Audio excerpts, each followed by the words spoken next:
Good morning, everyone. Welcome to Coffee and Football, presented by Vaughn Lane. I'm your host, Blake Monroe. I'm joined every day by Bobby Burton and Jerry Hamilton.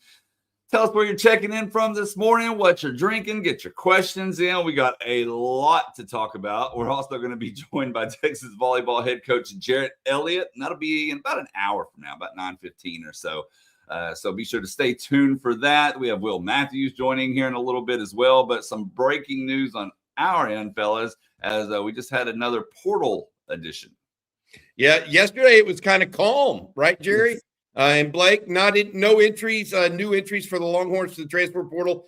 But we start off this morning with a young man that was a very, very talented player for the University of Texas and then sustained an injury. And this year he did not come back with the same level of speed and saw his playing time kind of evaporate alongside the emergence of Jelani McDonald.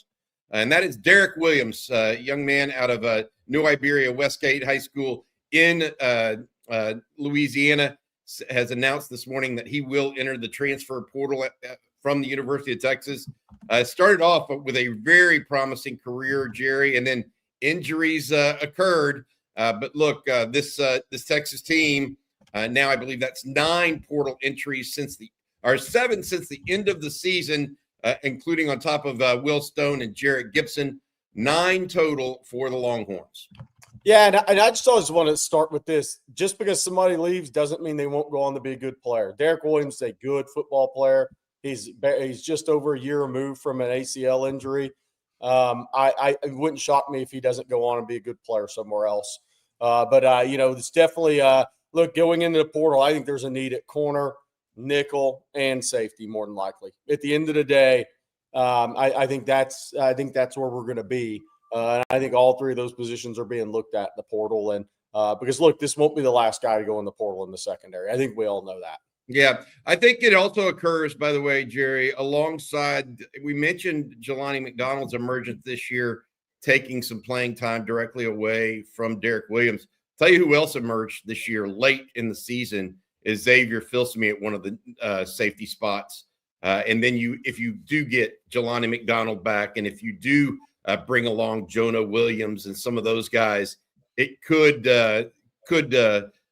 be an issue for getting more playing time for those guys. But look, you look at it right now, Derek Williams did start a game back in 2023. 2024. Jerry, my apologies, 2024. Played in 29 career games. He is outside of CJ Baxter. Derek Williams is one of those that you would like to have seen stick around. Yeah. Right. But may not be clear path to playing time for him at the end of the day. Yeah. Well, I think this is the first guy that's entered the portal that if he would have come back, could have impacted winning for Texas a little bit, because he would have been a year removed, a full year plus 18 months plus removed from an ACL injury. And that's normally when you start to really get back from that on a football field. So I know it happens quicker for some, but I think this is one that, now you certainly have to replace with a quality player in the portal. Yeah, you need experienced depth at safety, to your point. Yeah, this is the one we know they're going to get somebody in the portal at running back, most likely. They're going to try at least. So I agree with Jerry. It better defines it. You and I and Rod talked about this yesterday on State of the Program, Jerry. And Rod took the secondary as his most important piece after the offensive line. We all agree the offensive line most important to address in the portal this year. But Rod said DB, and particularly for this. High-end ability and for depth because of something like this that's going to occur. But Derek Williams announcing that this morning, just moments ago. I want to say this, though. There was an atomic bomb dropped in college football yesterday afternoon. The epicenter was Ann Arbor, Michigan. Sharon Moore fired by the University of Michigan yesterday for cause, allegedly an affair. He then went a little AWOL or something, and I would say ballistic. Yeah. Well, we don't know that. We don't have all of the facts in this, but He ended up in the county jail last night over something that he did there. Just crazy for a young coach. 2 years into his tenure at Michigan, fired for cause he will not be coaching the Wolverines in the bowl game. Instead, it will be Biff Poggi, who's been named the interim coach. And Jerry, we can talk about what this means for bowl opt-outs for Michigan. We can talk about what it means for portal transfers, for incoming signees like Malachi Lee, who signed with Michigan, thinking Sharon Moore was going to be their coach. We could talk about outgoing portal transfers. We could also talk about who their next coach is going to be. A lot of rumors out there that Kalen DeBoer will be the Michigan's top target at Alabama. And I mentioned that this morning. I mean, look, one guy gets fired, that means another guy is going to get hired from another big-time place, and this process just keeps the windmill turning, right, the whole time. But I will say this, cautionary tale in Ann Arbor this yesterday, for sure. Cautionary tale. Yeah, I was, getting ready for the Michigan-Texas bowl game, so I've been reading around on some Michigan fan, kind of their thoughts, and they were one thing with Sharon Moore. They were worried about his clock management, and it turns out that was just the tip of the iceberg for Michigan fans. But I think here's who I feel really, really bad for: all the guys that signed, and I think had the rug truly pulled on them. Yes, because they did not just find out about this Michigan yesterday. Mm-mm. There was some serious BS that went on with their signing class with this.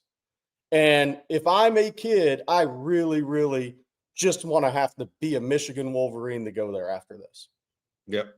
Now, their signing class, they got hosed big time. Yeah. I think that, to your point in that regard, Jerry, there's very little doubt that there were and Michigan said it finished its investigation. What are the chances this investigation started on Thursday of last week? I mean, 0. There's too many people coming out saying now that this has been since September and people behind the scenes knew, and who knows what's really true.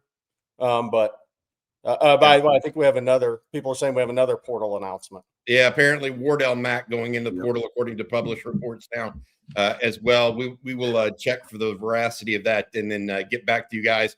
But that would make it 10 Longhorns. All right, before we get going, talk more about this, we need to tell everybody about our sponsor every Thursday.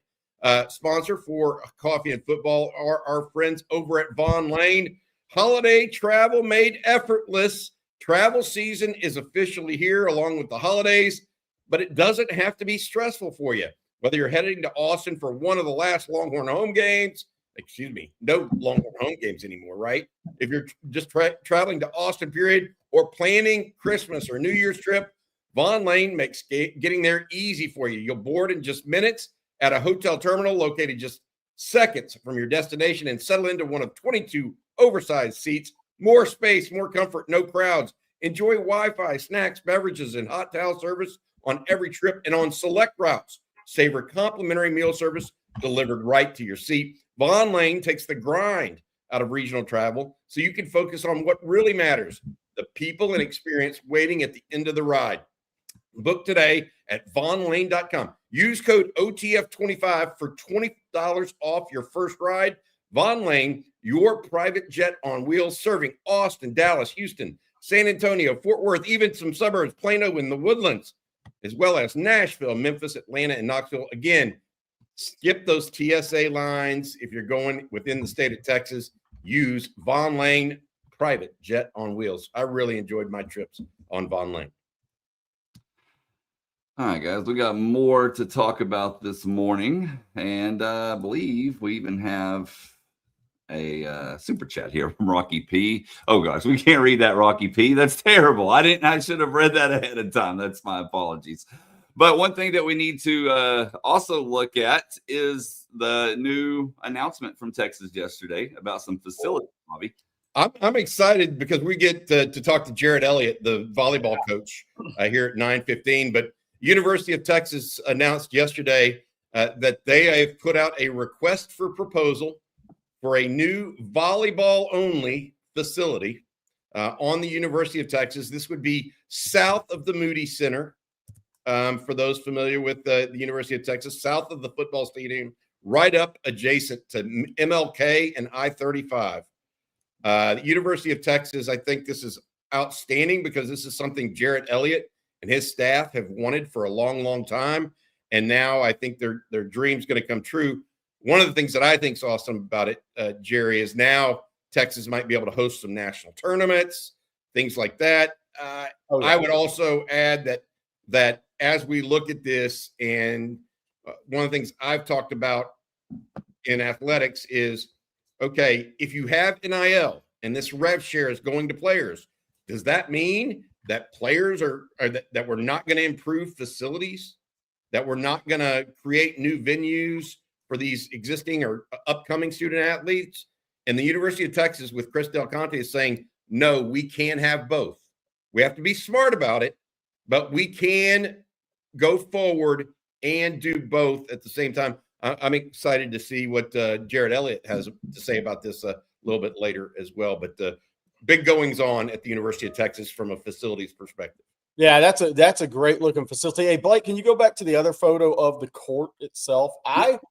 Look, what was so cool, I know a lot of, if there's any old coaches on here, and when I say old, I mean my age because I'm old. They were on there that used to love like state basketball tournament held in Austin. I wonder if they could put the state volleyball tournament here because I think it's played in Garland now, which I don't know how much sense that really makes. Basketball obviously is in San Antonio in a cavernous arena, so it's not as good as it used to be when it was in a little bit smaller. San Antonio's playing the football stadium, but I wonder if there's an opportunity to bring like the state volleyball tournament here too. But they're definitely going to be able to hold major events for volleyball here. This will be a place that is wanted.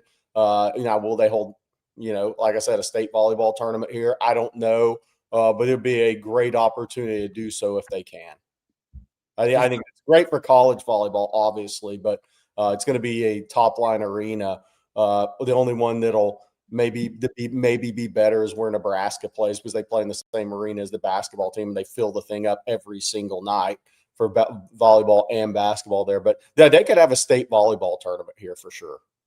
Yeah, and all those national AAU tournaments that they have, but the problem with the national AAU tournaments is you need multiple courts. Yeah. You have to have multiple courts, but premier events certainly, and I'm sure this won't be the only court within that facility. They'll have practice courts, et cetera, probably as well. You look at this, Jerry, and one of the things that it immediately comes to mind, you mentioned the state volleyball tournament, like the state basketball tournament that used to be held in Austin. Texas playing tomorrow at Gregory Gym on campus. Yeah. And so that has been the home for Texas volleyball seemingly forever. It is a tremendous venue unto itself. It is just smaller. And it is packed in and it is raucous. If you get a chance to go to a volleyball game and you just have nothing, if you're not a volleyball fan and you're just a sports fan, go over to Gregory Gym one day and watch the women play volleyball. I would challenge you to find a better environment for college sports on that smallish level. It is truly it's a home court advantage for the Longhorns. I was really impressed by it. Yeah, it is. It's great. When I've been to a couple of games there, obviously much more money to be made here, right? A bigger gate. Yep. But it's the one thing Texas volleyball is leaving on the table right now is gate money. Yes, because they're sold out. Yeah. It's that kind of venue for them, no doubt. And volleyball is a growing sport, whether it's indoor or beach, is growing around the country right now. And I think obviously indoor volleyball is getting more exposure than ever. And so there is now, from a college perspective, there's a lot more money to be made in the sport of volleyball if you have the arena. Hey, Jerry, women's sports in general is growing. Yeah. It's hit an inflection point, I think. Yeah. And I think that's not only because of the efforts of a lot of people that are supporting, but when you have someone like Caitlin Clark kind of tip the scales of pop culture almost, right? Yeah. You start seeing more and more. And then Texas has had such a great product in volleyball for such a long time. Jarrett Elliott's really stewarded that. I think that you combine some factors there that create a larger place. I mean, when you just think about it from this perspective, so what did Gregory hold? 2,500-ish, 2,700, right around that. I don't know exactly. I thought it was 4,000 or less for sure. Yeah, it's definitely less. So just think from this perspective, and people that don't follow as closely may not know, Nebraska sells out 15-5 every single volleyball game. Think about the difference in gate money for volleyball that is over the course of a season. You're talking about 10, 11, 12,000 seat difference per home game. That's a considerable number. And that's where Texas and Jarrett Elliot, well, I can't wait to talk to him for the first time here, but what he's done with this program, they deserve this. And the way volleyball's grown, I think it's a great spectator sport for me. But now they've left a lot of gate money on the table there for the last few years, and I'm glad to see that they're moving in this direction because they can do it and they'll do it very well. It's saying home attendance averages for Nebraska 8,600 fans. Just so we have an idea. Yeah. It says road attendance also ranks highly, 8,000 fans for away games because they travel. Yeah. So they had the game in the football stadium. So they had how many 80? No, 92,000 is their record attendance. 92,000. So I knew that they averaged like 15 like 2 years ago because of that. They averaged like 15 a game, I think it was. That's a lot of money they're making for volleyball. Yeah, good for them. Well, we'll see. Back to football. The other player that apparently has entered the portal, and we're trying to track it down right now, according to published reports, is Wardell Mack, a young man out of another Louisianan, Jerry, to join Derek Williams. And guess what? Another defensive back. Mack saw some action on against A&M. He was forced into it a little bit. Grayson Littleton got dinged up and then also had to play a little corner. Kobe Black was in there. But it's clear the secondary is having a cleansing process right now with not only Santana Wilson announcing him on Tuesday, but now Derek Williams and Wardell Mack on Thursday. All right, Jerry. It's going to be a big weekend, I guess I should say a big night. I'm used to the state games being on the weekend, but a big night for a couple of Texas signees tonight. Derek Cooper plays 9:41 East Coast time, so in less than 3 hours. I think that's a 12:30 East Coast time game. Derek Cooper, Chaminade Madonna takes on Cardinal Newman out of West Palm. Cardinal Newman has one of the better coaches in the state. A guy named Jack Daniels. Yes, that's his real name. Buddy of mine used to be at Dwyer when they had tons of talent. And Jacoby Brissett and all those guys came through there. Jack Nicklaus's grandson, who was a stud tight end at FSU and played in the NFL. Number of NFL guys over the years. They won a few state titles. He's the coach at Cardinal Newman. They have some really good players there. They're taking on Derek Cooper, Chaminade Madonna, the heavy favorite to win state, though, because while they play 1A classification in Florida, they're one of those private schools. It's different than in Texas. All the privates play against the public. So this is a 1A team by enrollment that has 15, 16, 17 D1 players on their roster. And so they're a heavy favorite to win state. I'm not saying it'll blow them out by 30, but, they're probably a 2-touchdown favorite to win state. But this will be Derek Cooper's last high school game. They've leaned on him more in the playoffs than they have to in the regular season. He also had a high ankle sprain early in the season that slowed him down. Yes, Zane Petty, we know Jack Daniels is a good friend of mine. That's funny. But I've actually never even had a beer with Jack Daniels. That's interesting. But he used to coach in the Under Armour game with us a long time. But Derek Cooper's last high school game, obviously, and before he heads to Texas coming up here in a few weeks. He played in the Under Armour game as a junior last year, not expected to play in an all-star game as a senior. He'll just chill out till he gets to Austin. Then tonight, I believe, I think 8 Eastern is Huff High and Samari Matthews taking on Millbrook in a state championship game. Huff is the favorite in that game, slight favorite.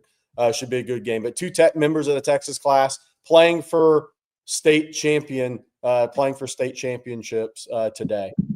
Hey, Love Score Group are absolutely great place. I do have some news on Wardell Mack real quick before we actually put him in the transfer portal. He may intend to go in there, but he's at practice today.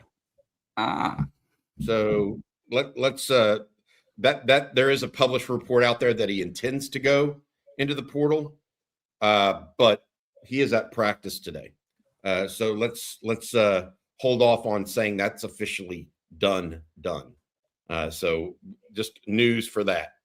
So all right, look, news coming fast and furious in all of these morning shows the last several days, Jerry. It feels like we can't get out of a 1 hour period without news breaking on us. That's not necessarily a bad thing, but it is reality for us right now with the Longhorns and with the transfer portal. Texas at 9 known. Now, Wardell Mack, and by the way, we're not discounting the published reports. He could intend to go into the portal. I just know that he's at practice today.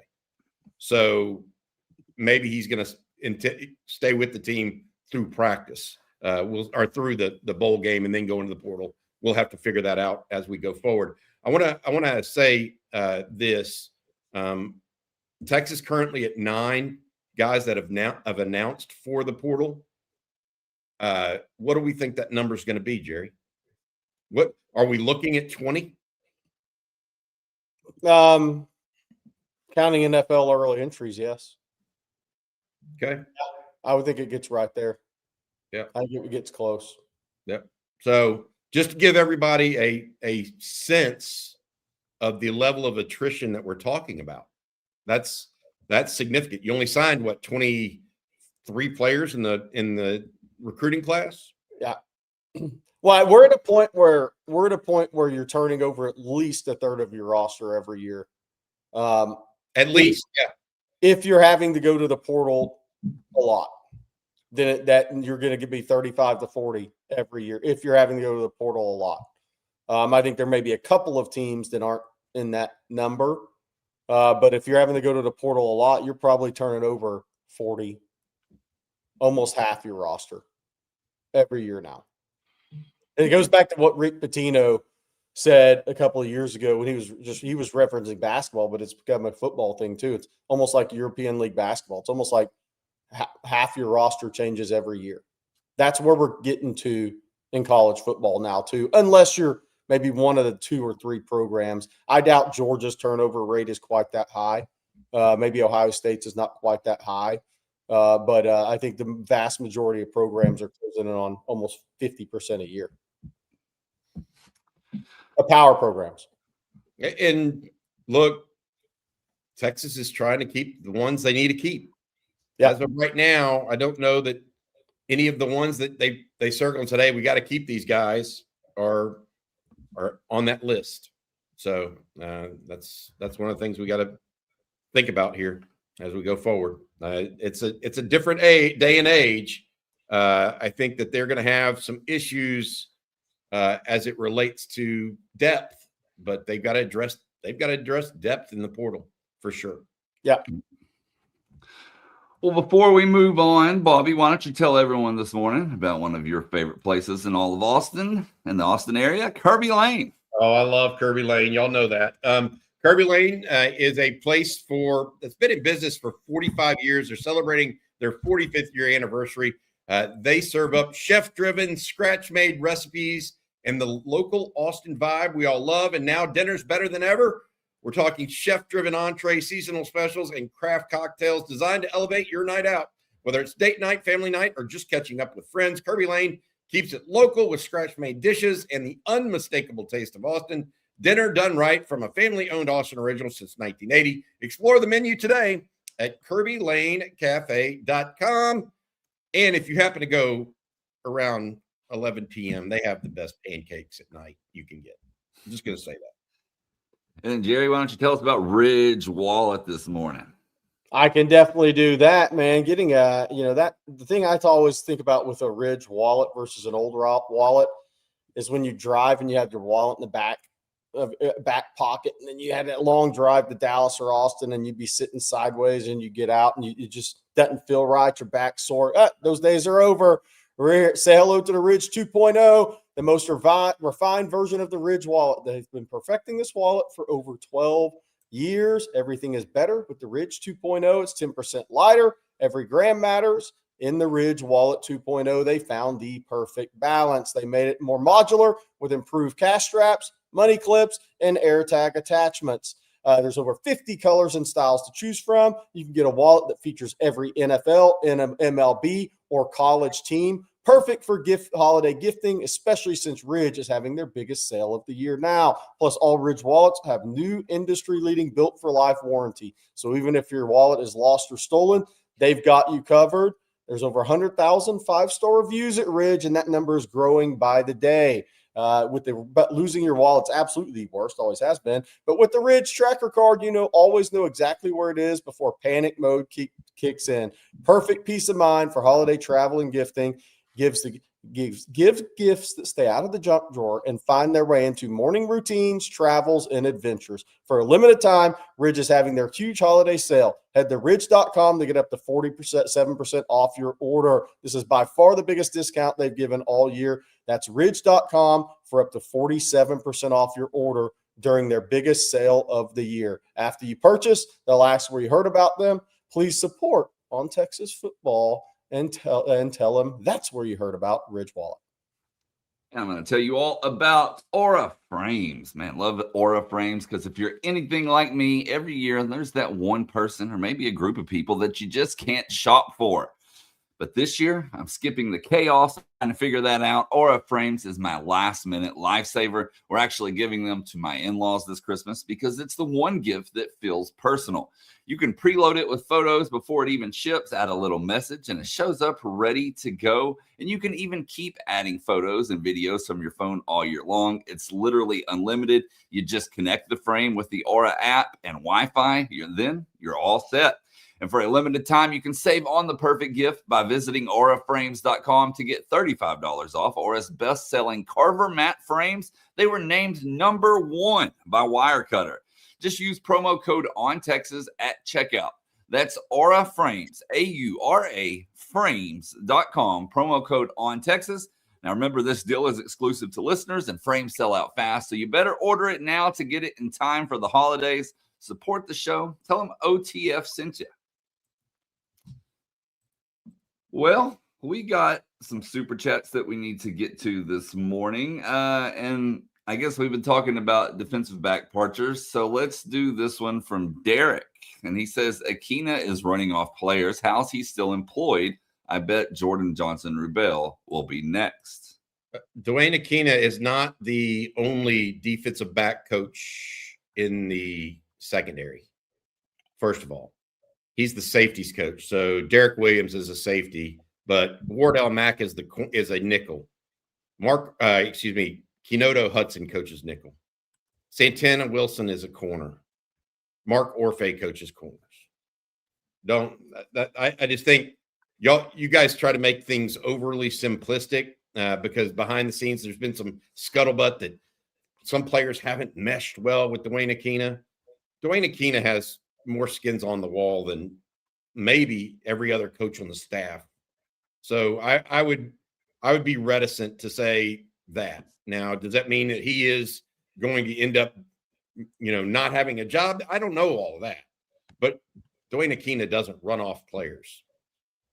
That's just a fact. Otherwise, he wouldn't have 40 years in the business. I think we also have to remember that vast majority of these players have agents. Yes. And what does their agent ask for? And there's decisions that have to be made. And if you go in and, you believe your worth is more than it is, sometimes that leads to decisions having to be made by both parties. And it has nothing to do with who the coach is. Yeah. Yeah. It is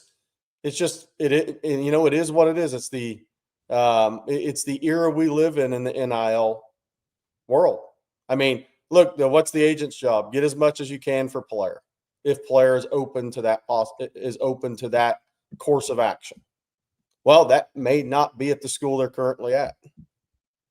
I will say this with rev share nowadays, now that the lower level P4 teams have more money, what's a guy like Derek Williams worth to some of those schools versus what his NIL might be worth at Texas?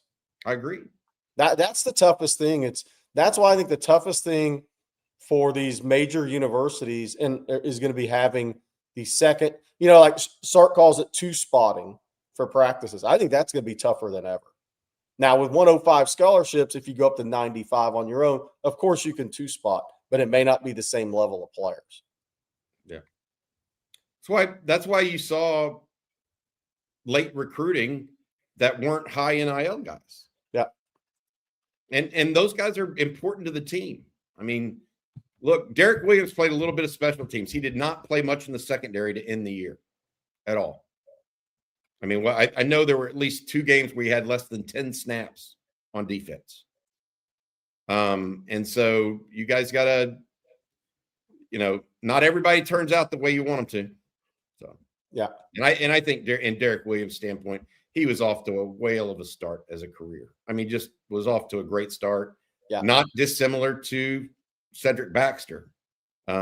Fortunately for Derek, I think he could still, his injury was more, what's the right word, Jerry? Less pervasive. Yeah. Than Cedric Baxter's. Cedric Baxter's much more serious long-term injury considerations. So he still has I think Williams still has a real chance to come back 100%. Well, it looks like our first guest of the day is here. Will Matthews, good morning. What's up, guys? How y'all doing? I got an easy first question for you. Uh-huh. If you're covering Michigan right now as a sideline reporter, how would you handle your interviews? You know what? I would definitely get out of there because it's going up in smoke, bro. In a way I have never seen before. Could you imagine being asked about that every day with your job at Texas right now? If you're at Michigan, that would be brutal, man. Yeah, it'd be absolutely crazy. I mean, that is definitely a dumpster fire. It's gone from kind of bad to super, super bad. And I think the weird part is that who knows what we're going to find over the coming weeks. When these kinds of things start to unfold, they like really, really unfold. And the hard part is like the people who will be the scarredest for the longest will be the players. Like they'll always be associated with that. And so, gosh, my prayers to those guys is a mess. Last thing on this, Will, Mhm. take yourself back to being a recruit, because this is what maybe the thing that that irks me the most about this. It's obvious this wasn't just known yesterday, and it's obvious the investigation didn't start a day after signing day last week. You went through the recruiting process. How would you feel as a high school senior right now if you feel like the rug had been pulled over your eyes for a while? If you signed Yeah, I mean, you really feel betrayed there because there's a couple of different guys. There's the guy who has already bought into the program, is on his way or in that program, and whoever, whether that was the previous coach or more, sat down in somebody's home and told them, "Hey, your son is gonna X. He's gonna do this, and he's gonna do this," and that promise is broken. And I think that's the hard part, Coach. We would sit around and think about things, and Coach Brown would say, you make mistakes just like everybody else in this school, but yours are going to be on ESPN. It's the dinner. It's the dinner you bought when you said yes to this kind of job. And so, at that part of me as the ex-player and went through in this process, I'd be very angry, even as a parent. Like even as my kids get older and may have that conversation, you that's not something that you want to think about. And right now, I would bet, and Jerry, you probably could back this up.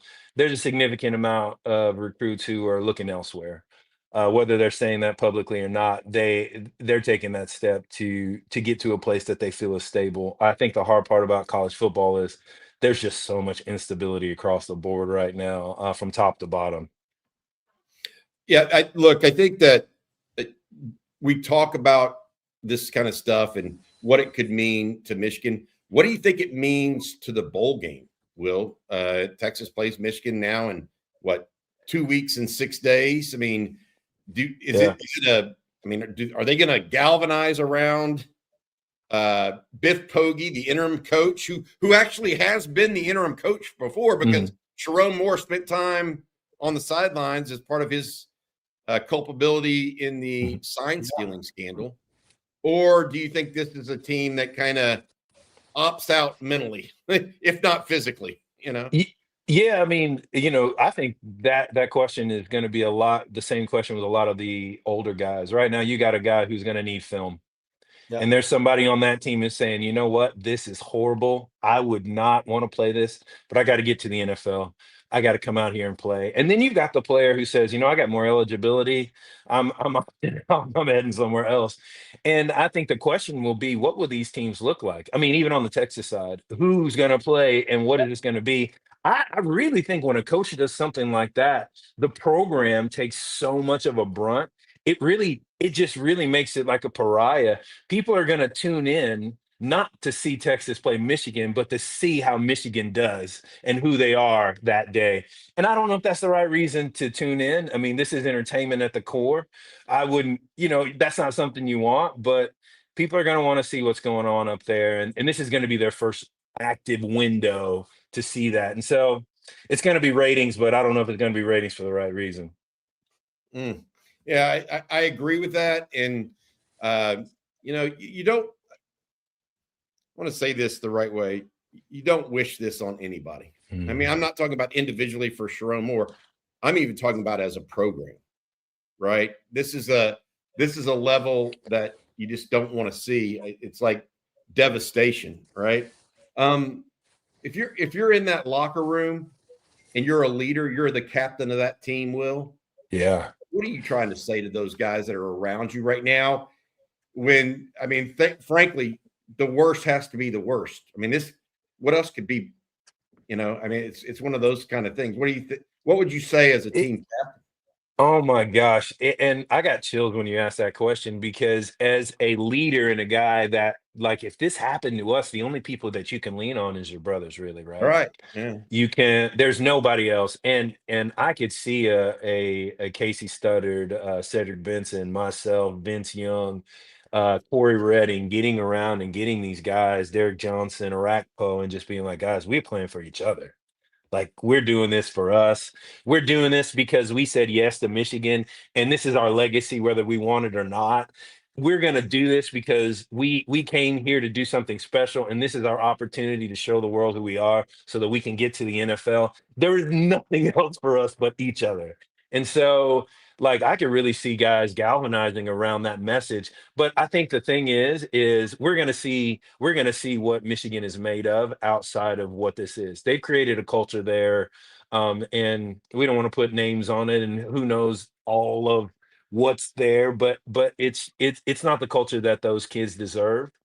And we're going to see if what's inside of those guys is enough to carry them through, because that will be the only way. You want your Casey Hamptons and your Sean Rogers up there. Let's go, it's us.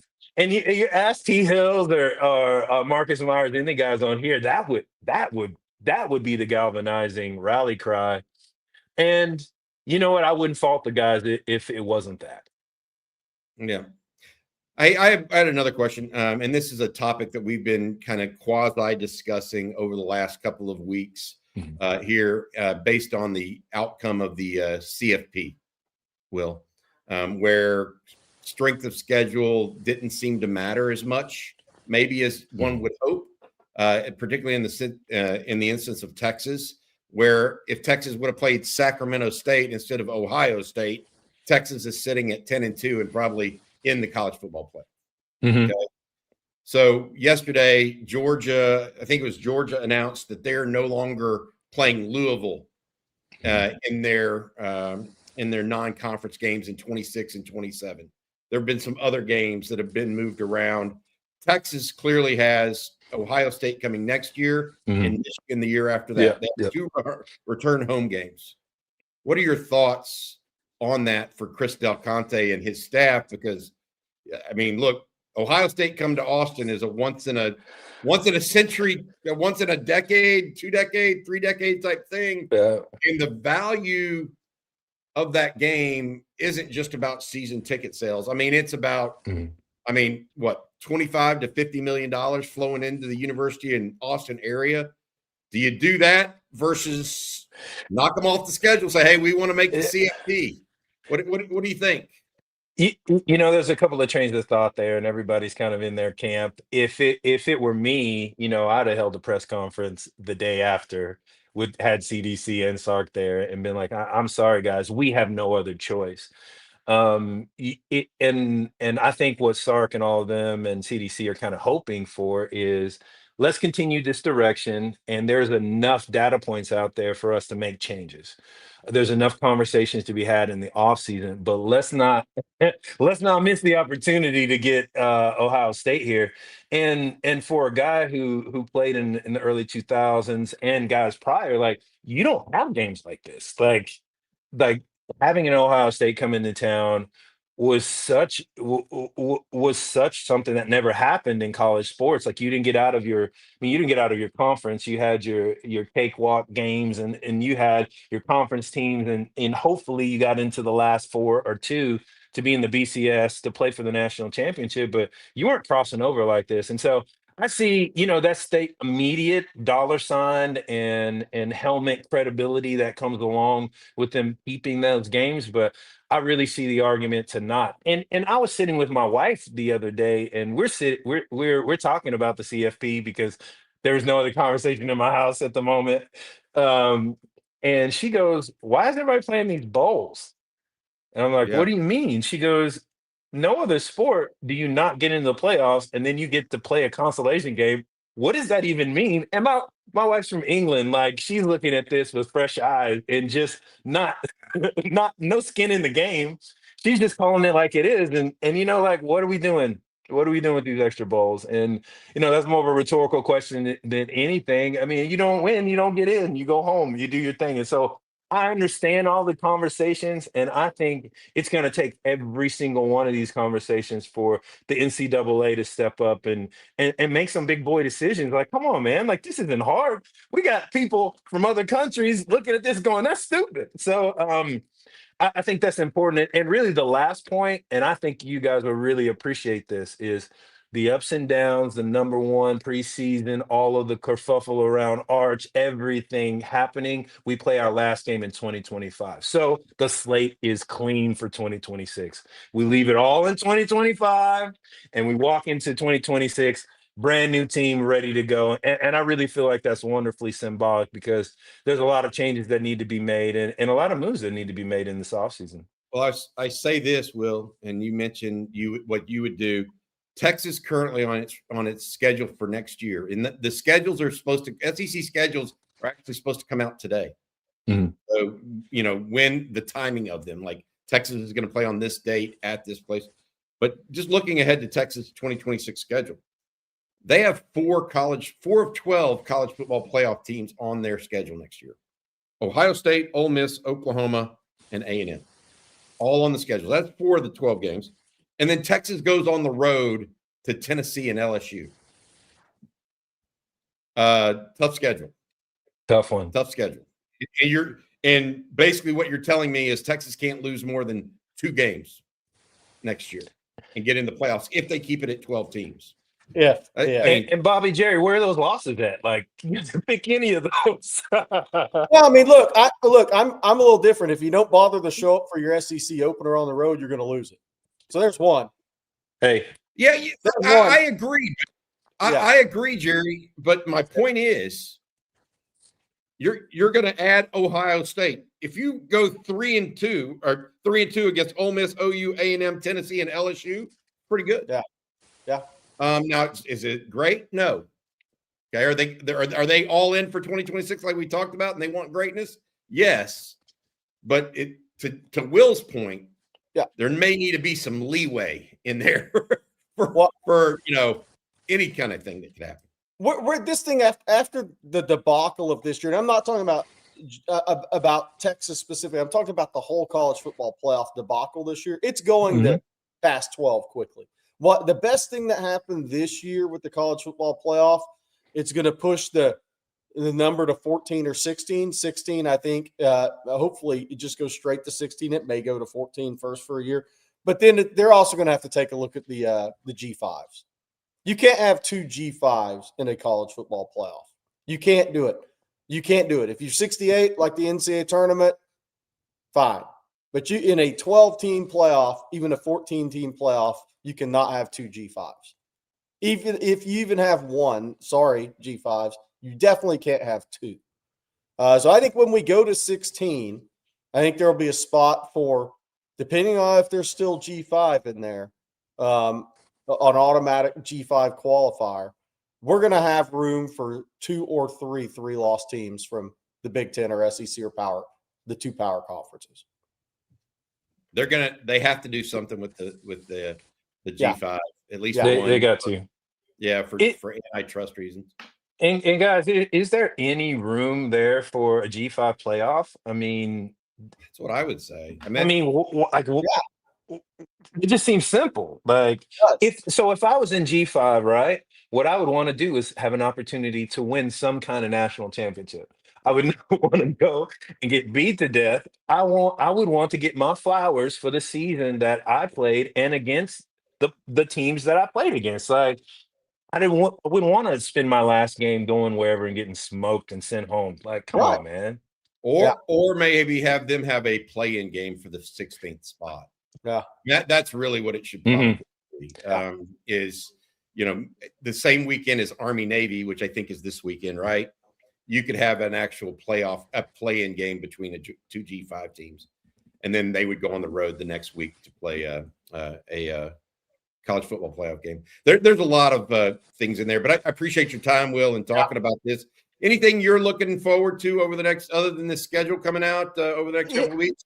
Yeah, it's going to be a little bit more of a quieter Christmas for me. So I'm gonna have a lot of time to be with family. That's going to be great. We're going to head out to Orlando, I think sometime around the 28th, to get ready. I also get to see the teams in that. And just one little thing which we have beat this dead horse for a while is, I sent Bobby a message earlier this week and just said that, hey, this CJ Baxter transfer hits a little harder. And here's why. For no reason than this, I feel like he has the type of character and the ability, especially if he's able to get there, to be a real Longhorn running back. I selfishly wanted to send him from UT to the NFL. He's that kind of guy. I spent some time with him on camera, off the camera, and I'm like, dude, if Cedric Benson was around and we were all together, Jamal Charles and everybody, we would be like, this guy deserves to be inside of this crew. And I understand him going, and I send him the best for that. And I also know, you got to make business decisions. You've got to, right? And the question is, what if he doesn't become who he used to be or better, and he doesn't get that next shot? He's got to earn what he needs to earn today. And so that makes sense. So all these portal guys, hey guys, farewell, best for you. Thank you for what you did. Go out there and be great. And, I'm looking for those guys to do well and land in great places and watch a bunch of great football over the next couple of weeks to get ready for Orlando, because 2026, let's go, baby. Yeah. Will, thank you for saying that. I think sometimes fans, not all fans, but I'm not painting with a broad brush. Something doesn't go their way. A player leaves their team and animosity reigns. And I will say this: college football, pro football, it happens all the time. Oh, he signed as a free agent and he's leaving us. College football is a little different, because it could be literally going from $0 to X dollars somewhere else. I mean, and I think that Cedric Baxter will always have a place in Longhorn football, as well Derek Williams and all these guys. And so I think it's a little different maybe than pro sports, and I like it that way. But thanks for articulating it for us this morning. Appreciate it very much, dude. Welcome. Let's go, baby. Brother. Be good, man. Take care of yourself. All right. See you soon. That's Will Matthews, former Longhorn, current Longhorn sideline reporter for the radio network. Appreciate him and his work very much here with us and when he spends time with us on Texas football. We'll have Jarrett Elliot coming up here in a couple minutes, Texas volleyball coach, but we need to get to some ad reads. That's right. Let's tell folks about Omaha Steaks. I love me some Omaha Steaks. The convenience and quality of giving them are very easy around Christmas time. I've given them a couple of years in a row, not a couple, 6 or 7 years in a row now. It was absolutely easy. All you have to do is go to their website, look around for what you might want. They have several different packages. They have anything from not only big-time steaks, but also burgers, chicken, pork chops, seafood. They have desserts. They have side dishes. Omaha Steaks is America's original butcher since 1917, a family-owned company with more than 100 years of expertise in the meat industry. They deliver an exclusive lineup of USDA certified tender steaks. You can save big now on gourmet gifts and more holiday favorites with Omaha Steaks. Visit omahasteaks.com, and for an extra $35 off, you can use code ONTEXAS at checkout. Terms apply, and see site for details. That's omahasteaks.com. Use the promo code ONTEXAS, all one word, at checkout. Thanks to the folks at Omaha Steaks for sponsoring On Texas Football. And you want to tell us about Mint this morning? I can do Mint Mobile as well, my man. Mint Mobile is a mobile wireless service that we use here at our house. I sent my son off to college with it. It costs a lot less than my regular wireless bill. So if you're getting burned by your old wireless bill while planning trips and weekends and the holiday season, make sure you check out mintmobile.com. You can make the switch to Mint Mobile. With Mint, you can get the coverage and speed you're used to, but for way less money. And for a limited time, Mint Mobile is offering 3 months of unlimited premium wireless service for just $15 a month. So while your friends are sweating over data overages and surprise charges, you'll be chilling literally and financially, and less stress during the holiday season. Skip breaking a sweat and breaking the bank. Get this new customer offer and your 3-month unlimited wireless plan for just $15 a month at mintmobile.com/OnTexas. That's mintmobile.com/OnTexas. Upfront payment of $45 is required, equivalent to $15 a month. Limited time new customer offer for the first 3 months only. Speeds may slow above 35 gigabytes on unlimited plan. Taxes and fees extra. See Mint Mobile for details. All right, guys. Well, Bobby. I'm going to let you do the introduction while I bring him in. Oh, absolutely. Coach Jarrett Elliot of the Texas volleyball team. How you doing, Coach? Good morning. I'm doing great. Congratulations. We booked you as a guest before the big announcement yesterday afternoon of the new venue. I know that is something behind the scenes I'd heard that you were hoping to have, and it had been a discussion with Chris Del Conte and all this stuff. All the folks over there in the athletic department. That had to be music to your ears with that announcement yesterday. Yeah, it's something that we've been working on with Chris Del Conte. I mean, he's like Santa Claus. You ask him for something and it pops up in no time. So it's pretty special to be able to have this. Obviously, it speaks volumes about what the university thinks about women's sports here at the University of Texas. And obviously, the sport continues to rise. It's the fastest growing sport. And, you know, the excitement that we had around the Moody Center this year, selling out in 24 hours was pretty special. So we're excited to be able to get to this point. And should be an incredible facility. We're also talking to you amidst your run in the NCAA tournament. You guys have a game tomorrow at Gregory Gym, I believe, getting ready to take on Indiana. And then on the other side of the bracket, Stanford and Wisconsin. You guys have had a really, really good season, introduced some new players to the lineup, Spears, as well as Stafford. Is it Swafford or Stafford? I can't remember. It's Stafford. And then Ellis Wendell, Emma Halter. Those young ladies, a really strong team overall. What has been the strength of your team getting this far so far in the tournament? Well, I think we've got a nice blend of experience and a lot of youth that we're kind of been mentored by our upperclassmen. Our chemistry is exceptional. So the chemistry has really kind of been a catalyst to this. and they've been showing up every single day and working hard in the gym and making incremental improvements for us to continue to get better throughout the season. Okay, Coach, since we've never had you on before, and thank you for joining us, I got to ask you a non-volleyball question first. You grew up in Pacific Palisades. Well, then you did. You went to Pepperdine in Hawaii. Did you think it was all downhill after that? Well, I started off as a after that, I went to being a teacher, and I figured out it was not downhill. But I've been very fortunate to live in some incredible places in this country. Austin is obviously one of them. This was my dream school when I was coaching, because my friend got his MBA from here, and I came down and visited a few times in the mid '80s, which was a completely different city at the time. But needless to say, we had a good time down there. Go ahead, Jerry. What some differences, maybe team-wise? You just played Penn State, have Indiana, same conference. Obviously, Big Ten's really strong. What are some differences in those two teams from what you've seen scouting playing against Penn State and now scouting Indiana? Are there differences in those two teams? Is Indiana better in an area than maybe Penn State is? Yeah, I mean they're a better team than Penn State, obviously, by their seed, but they run a very fast offense. You know, Penn State was very dominant with their opposite hitter, had a few key players that you could really key in on. But here they've got great balance. They've got an international setter from Serbia that sets for their national team. She's a gunslinger, and the speed that they run is probably something we may not have even seen all season long. So the serve and pass game will be important. Some of the schemes that we do will be important, and it'll be a really good match. But that's what you expect in the Sweet 16. You look at this team, and you guys have played well all season. You've beaten Stanford at home in a 5-setter. They're on the other side of the bracket.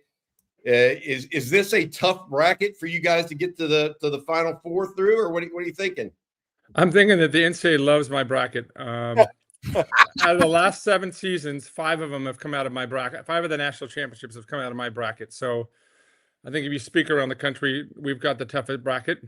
But that's always played off well for us. So, you know, we've got some really good teams, but at this point of the season, you got to play well to be able to advance. And I feel good about where we're playing right now, but you know, we've got some really good teams in this regional. Coach, there's very few people I can ask this question to. 3 national championships. Were there the same similarities in all those teams, or were there different characteristics of those teams? And what are those special characteristics that push a team over the top? Because there aren't many people we can ask that 3 of them. Yeah, I mean, every year is completely different. I mean, we'll lose 1 or 2 players here this year, or 3 players this year, and it'll be completely different team chemistry wise. So every year it's a new dynamic in terms of what you're trying to do. I think first and foremost, there was a culture of trust within those teams. They loved playing for one another. They had the ability to show up every single day, and then throughout the year, they just did a really nice job of, you know, stacking days and stacking improvements so we could add on more complexities to what we were doing systematically. And this group is no different. We're just a little bit younger in certain positions right now. But when we play well, we can play with anybody in the country. It's interesting. Some coaches we asked that question to, I always ask them about resolve, because at some point, someday, to win a national championship, you're going to have to overcome adversity. Is that a big one is that something that you think is a unifying factor for your championship teams? Yeah, I think that's it. I mean, you saw with this group early in the season, we were down big to Stanford in Game 5. We were down to Louisville and came back and won that. We stuck together, but you know, you need obviously you need some mental toughness. I mean, there's no question about that. But in this sport, how the ball bounces, you know, going back to 2023, Tennessee had match point against us in the Sweet 16. They took a ball and Ella took a one-arm stab at it, which is probably about a 20% chance she gets a touch on that. She makes a perfect dig. We transition it. We win that, and then we roll to the national championship. So you need a little luck too.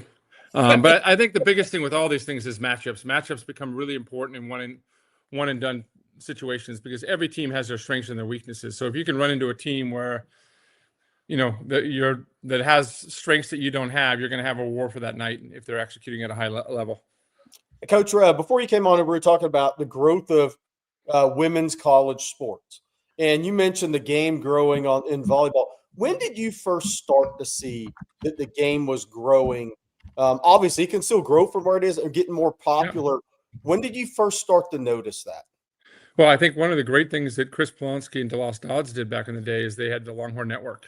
I remember being in that meeting and how excited they were. And then all of a sudden, we're broadcasting every match throughout the state, and our state is just kind of blowing up. And then you start getting, ratings and success on TV, and you start seeing it really get into that point. And then, the diversity really started coming into our sport as well. And so you started seeing that the type of athlete that we were getting was better, more physical, stronger.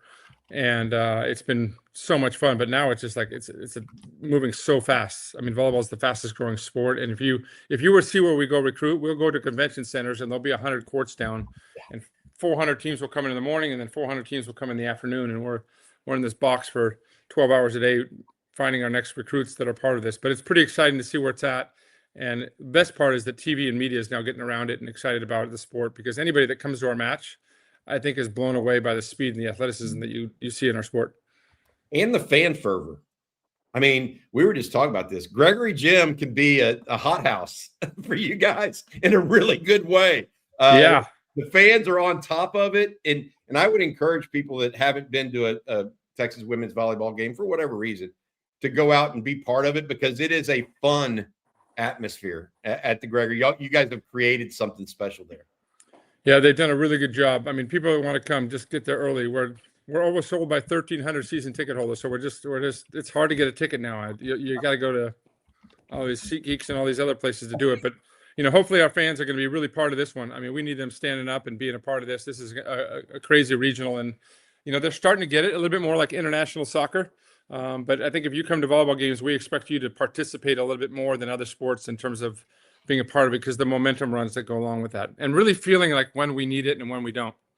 Yeah, I know this is normally a question you kind of look back upon after you retire, but I always like to ask guys when they come on here, when you got into coaching, I mean, did you have goals? I mean, I'm sure the goals was at 16 conference championships and 3 national championships. What were your goals when you got into college coaching, and how much have you exceeded those goals? And congrats on your success, by the way. Well, I was an elementary school teacher coaching high school, and I thought that was going to be my path. And then I just had some success, got into club coaching. Dave Rubio from Arizona was like, "Hey, you got a chance to be really good in the sport," and then kind of worked my way up. First of all, I was really happy on my first salary at $45,000 as a head coach. Like, that was like a big deal, because I was making $16,000 and kind of working my way up. But I got here, the program was 10 and 18. Went out to dinner with Rick Barnes, and he says, "You coach long enough, you're going to get fired." So that's caused paranoia in the back of my head every night at 3:00 in the morning when I wake up. But I mean, there's no question I've surpassed every dream that I could make. I mean, to win a national championship is everybody's dream, and to be able to do it 3 times, knocking on the door every single year, and creating the relationships I have is what's really special about this. But my career has been so special, and I've been blessed to be a part of it. But I wouldn't have happened without Chris Blonsky hiring me with Jody Conrad back in the day. And we've just been, the way that Texas operates, the way that they care about human beings, and my staff and our athletes, is pretty special. And I'm at a place that I get to start at and finish at, which is so cool, and really, really lucky. And hopefully Del Conte will hire me on for some part-time work after I'm all done. Coach Elliot, thank you so much for your time, man. Good luck tomorrow against Indiana. Hopefully you folks turn up and turn out, and that place is going crazy for you guys. Then you would play, if you won that game, you would play the winner of Stanford and Wisconsin to get into the Final Four. Coach Jarrett Elliot, 3-time national champion for the Texas Longhorns. Thank you for joining us today, man. Thank you for what you do for college athletics and Texas sports. Hook 'em, Coach. Take care of yourself. Okay. All right. Good stuff, man. Jerry, you and I both have significant others. Oh, you can watch it on every match on ESPN. Oh, wow, there you go. There we go. If you're from home as opposed to in Austin. Hey, Jerry, you and I both had daughters in folks that played high school volleyball at an elite level. Not an elite level. Mine was a good level. She was varsity and all this other stuff. And the way he described going into those convention bureaus for the games is literally freaky. They will have 100 courts covering George H. Brown Convention Center Yeah. All laid out on that foam mat that they lay down. And if you go in there, all you see are like little balls going up in the air with parents lining the sidelines. And it looks like a popcorn popper. Yeah. You know, with all the balls going up in the air. It certainly has, women's sports certainly taken a step forward from a popularity standpoint and from a support from the families standpoint. I think that's maybe where it starts, because I don't know that when I was growing up, you know, again, Jerry, you talk about you're old, I'm old. I don't know that women's sports got as much support from families as it does today. Yeah. So it's been a cultural change too. My advice to anybody here that has anybody young that's going to get into volleyball and play indoor and go to these tournaments, take a bottle of Tylenol. These are all-day events. There's whistles blowing, volleyballs being hit. Take Tylenol. By the way, Coach Elliott, I had to ask him that. We've had a lot of people on this show. We've never had anybody on the show that grew up in Pacific Palisades and went to Pacific Palisades High, attended Pepperdine, and then Hawaii. Like, the only way life gets better than that is if you win a national championship. Or end up in Austin. There you Pepperdine, man. Too many fires up there, man. Tough to beat when you walk out of your dorm every morning in Pepperdine and see Malibu and the Pacific Coast. Yeah. That's the best view. And boy, those are some amazing descents when you're flying into those areas. I can't imagine being a college student at Pepperdine and Hawaii. Unbelievable. All right, we got some super chats that we need to get to. We got quite a few of them, actually. And let's take this one from Aspen85, and they want to know, is Lane tampering with our Louisiana kids? No, That's not it. No, that's not it. I mean, I don't think that they may end up at LSU, but it won't be because of some absurd large NIL deal. No. LSU is looking for first rounders too. Yeah. And I don't think those guys are situated that way currently. Yeah. And then we have one from Joe. And Joe says, Jerry, with Moore's firing, do you think Malachi Lee is now back in play? If he goes in the portal. Now, those kids have some here's the one thing that doesn't change. Those kids have some pretty strong NIL deals from the Oracle. So there's how do you look Michigan in the face straight, a Michigan coach, and say, yeah, I want to come be part of that. I don't know who my head coach is going to be. Yeah, and they're all mid-termers nowadays, Jerry. Yeah. And this didn't just happen last Thursday. It didn't. So it's like, you got to have a great NIL deal. Fool me once, shame on you. Fool me twice, shame on me. Yeah. That's what those recruits got to be thinking a little bit, or at least their parents do. Somebody asked, would Lee have to go into the portal or just be asked to release? I think it'd be smarter in this case to just enter the portal. Oh, I don't know. I think you just ask for your release. If you're given your release immediately, it all depends whether Michigan's going to be willing to do that. I would think that they're going to give releases. You just can't. You can't do that.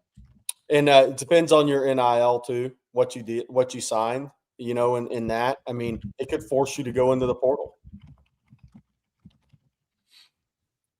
Can't sign NIL until you're on campus. Yeah. None of those guys are on campus yet. Theoretically, you can't sign your NIL. Theoretically, you can't get paid. Theoretically, you can't get paid until you enroll, but we all know that's not the case. Texas Live wants to know, is Gavin Marks, the freshman All-American, on the radar for the Longhorns? He's not on the Texas football radar from the looks of Jerry Hamilton's case there. Yeah, I don't know. We'll see on that one. We'd have to look at it. We'll have to figure that out. We don't know. Yeah. And moving on here, we got one from Rocky P. And Rocky P, I can read this one. It says the Michigan chaos could put the portal on steroids. If Michigan poaches someone like DeBoer, for example, that'll put players from both Michigan and Bama in the portal that may have not been there before. I completely agree with this sentiment. Completely agree with the sentiment. The only thing is that Texas is. It's not look like Texas is looking for anybody from Michigan or anybody from Alabama. Texas is looking for big-time players in the portal. So, that means that they're looking for guys that are difference makers. Well, guess who Michigan and Alabama are going to try to keep from going in the portal? The new coaches, the difference makers. Yeah, because they are no different than Texas. They're just as smart. They're going to want the difference makers. And so that's why when you start talking about this running back or that running back or this, well, if they're at schools that have rev share and fully fund it, it's going to be hard. It'll be really hard. So somebody in the chat said, why would, and we're not saying Kalen DeBoer is going to Michigan. Why would DeBoer prefer Michigan over Bama? It's always about NIL now. Yeah, I think he might have more NIL support at Michigan than he would at Bama. I mean, Larry Ellison. I think Michigan has more NIL support than Bama currently. Yeah, I mean, if you have a Larry Ellison, if you have the Phil Knights of the world, if you have a Cody Campbell, man, that's an attractive place. If you have one guy that's willing to get you over the top, potentially. It's different deal. That's not supposed to be legal anymore, but seems to be bypassing that. So here's the question: let's just say DeBoer stays at Alabama, and somebody saying he tweeted last night he was staying at Bama, and we're not saying he is or isn't. What does Michigan do? Like what? Jed Fish has been brought up, the Washington coach. But the problem with Jed Fish is he's a Harbaugh guy. At this point, don't you just want to rid yourself of Harbaugh and his circle? Because Sharon Moore was part of that. So was Connor Stallions. Don't you want to at some point get away from that? Because basically ever since he's left, there's been nothing but a black eye. Yeah. Yeah. Okay, good, because I don't check all these fake burners, so yes. I mean, Michigan's an interesting spot if DeBoer says no. That's going to be very interesting to see what they do. What do you mean by that, Bobby? I think they said that after your black eye comment. Do you not think Sharon Moore's a black eye? Do you not think Connor Stallion's a black eye? Do you not think that Michigan was on probation from Jim Harbaugh recruiting violation while they won the national championship? Yes, they won one national championship. Yes, they beat Ohio State 4 or 5 years in a row. Yes, it's been a black eye public perception. Yeah, Jim Harbaugh takes the shortcuts. That's been clear as day. And people around him or that are in that category seem to have been. So Jed Fish, I believe, was his offensive coordinator at one point, or the offensive coordinator at Michigan. I can't remember if it was specifically for Jim Harbaugh, but my point is, do you want to run that back? Or do you want to get somebody new with new blood that isn't the shortcut table? Lane specified. He said, no, I was talking about the not supposed to be legal anymore. Well, it's supposed to be not be pay for play. And what Larry Ellison and Cody Campbell did was pay for play. It's supposed to be actual NIL where these guys have to do NIL jobs. Now, Cody Campbell's out there saying, well, we're not doing that anymore. It's supposed to be real. And I'm sponsoring the SCORE Act. Yeah, but that's only because, in my opinion, in some level, Cody Campbell preloaded those contracts for Texas Tech. What happens when those preload deals run out? We'll see if Texas Tech reverts to mean from a NIL perspective, because Texas Tech's NIL right now is not, the value is not as high as Austin, Texas, or being a Michigan or Notre Dame player or a Florida player. It's just not. We can talk about the top 20 ranked most viewed college football games in 2025. None of them include Texas Tech. So where do you think you derive NIL from? The value of being seen on TV. And so let's see if that idea sticks long term when he hasn't preloaded the roster. We have a couple of super chats regarding the offensive line, and Cade Stewart has both of them actually. Says, why do we feel so thin at offensive line? Is it talent, or at offensive line talent depth? Is it recruiting misses, or is it just unproven roster pieces on the line? Well, I think there's recruiting misses at every position in a program. I mean, so you're always going to have recruiting misses, right? That's just happens, man. Everybody of all time. So I think, look, I mean, you had an ACL injury to a backup offensive tackle this year, right? Who was a young kid when he came in. I'm not saying he'd been a starter, but you know, Cam Williams goes pro a year earlier than they thought. That creates one issue, potential issue there. Some guys, you know, look, Neto waited his turn, didn't perform when it was time to go win a job.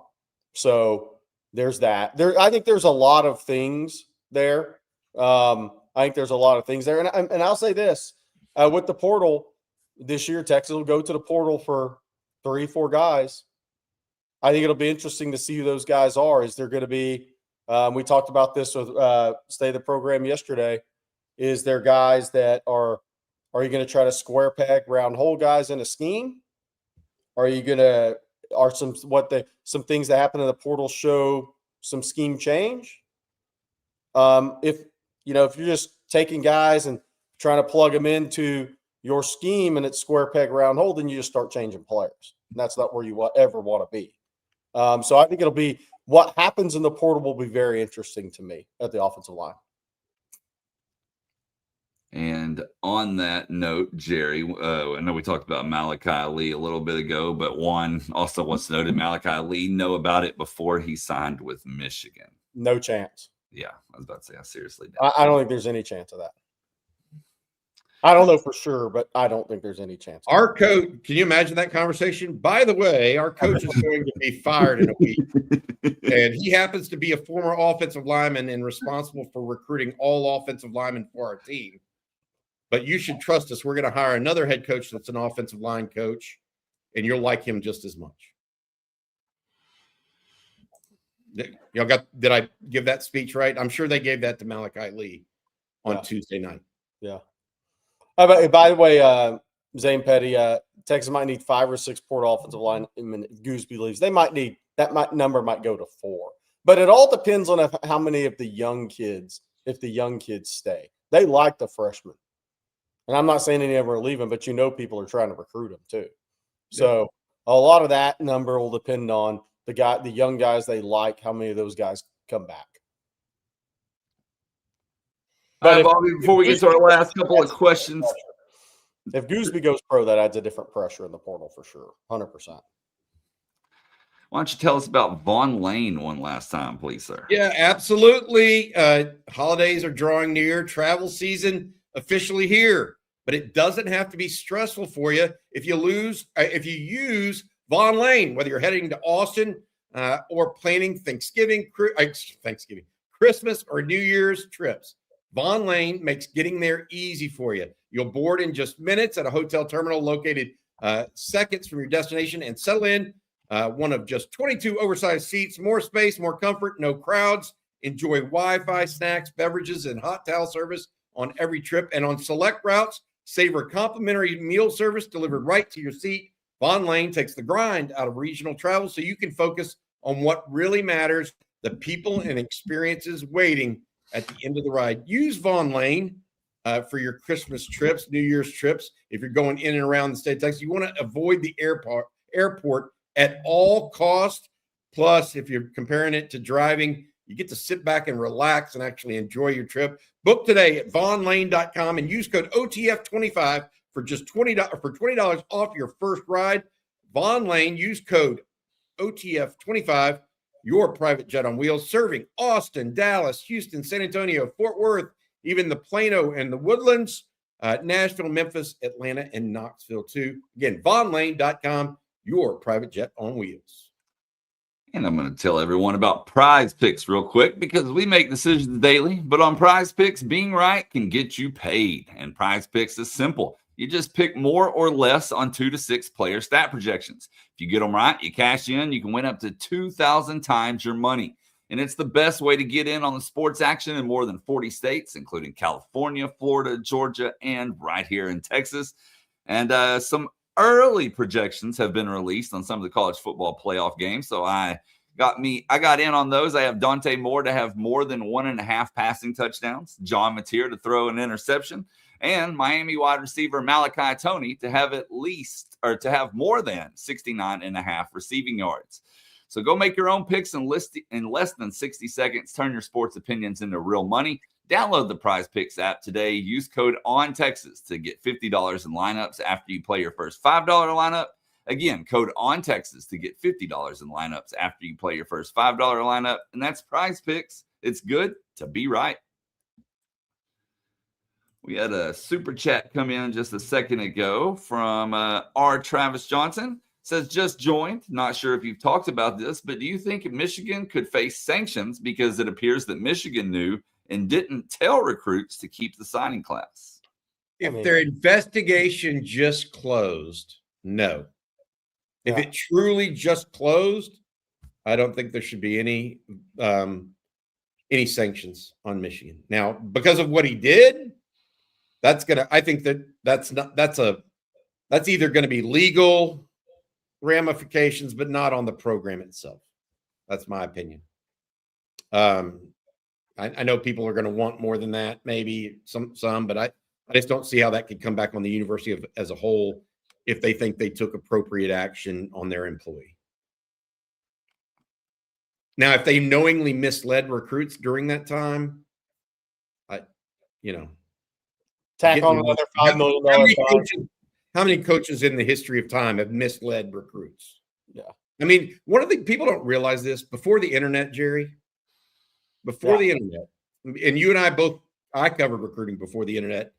I'll never forget, I would talk to 3 or 4 players that were going to a certain school, and they said, "Oh, I'm their number 1 running back on the board." Yeah. And in separate conversations. And now I wouldn't go out and, it's not my job to be part of the recruiting process when I was covering it. And I would listen to these guys, and I can't believe the school is telling everybody that they're their number 1 running back.